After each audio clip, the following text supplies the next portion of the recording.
Est-ce que vous buvez du lait? Si c'est le cas, vous avez peut-être déjà acheté des briques de lait de cette marque.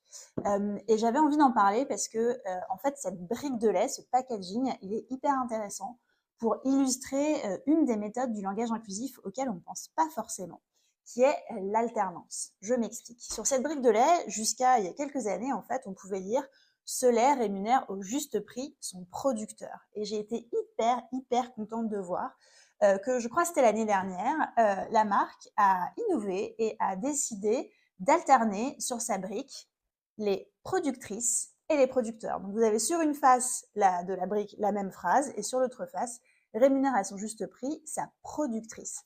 Et je trouve ça hyper chouette parce que en fait, on n'aurait pas nécessairement voulu qu'il y ait écrit sa productrice sur toutes les briques, et puis on aurait pu aussi penser que on produirait certaines briques avec producteur, certaines briques avec productrice.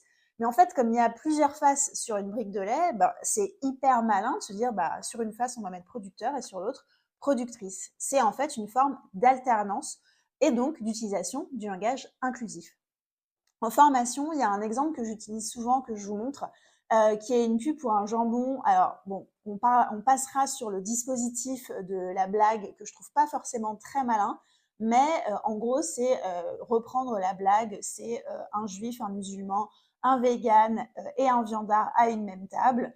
Et en fait, c'est un exemple que je donne souvent en formation parce que je leur dis, je dis à mes stagiaires, comment est-ce que vous pourriez reformuler en fait cette publicité de manière inclusive. Et souvent, les gens cherchent mot à mot, juif, on pourrait dire juif, juive, mais avec un point, ça marche pas très bien. Et en fait, il y a une solution très simple, c'est d'alterner. On pourrait dire c'est un juif, une viandarde, un musulman, une végane qui se retrouvent à la même table. Et donc en fait, la blague, elle n'est pas moins bonne parce qu'elle est mixte, parce que la table est mixte. Au contraire, on dénote en fait en alternant qu'on a l'intention d'inclusivité dans son langage. Et ça suffit en fait, et ça marche très bien. Évidemment, sur cette brique, il y a d'autres sujets parce que la marque s'appelle C'est qui le patron et il y a écrit le patron, c'est le consommateur. Donc là, je me sens pas forcément très représentée, mais ça me permet de vous recommander une BD sur ce sujet qui s'appelle Il est où le patron, chronique de paysanne, et qui parle précisément de ça, de la place des femmes dans l'agriculture, dans l'élevage, et donc vous pouvez la lire. Voilà, l'alternance, un super outil au service du langage inclusif dans la com, dans la pub et même sur les packaging.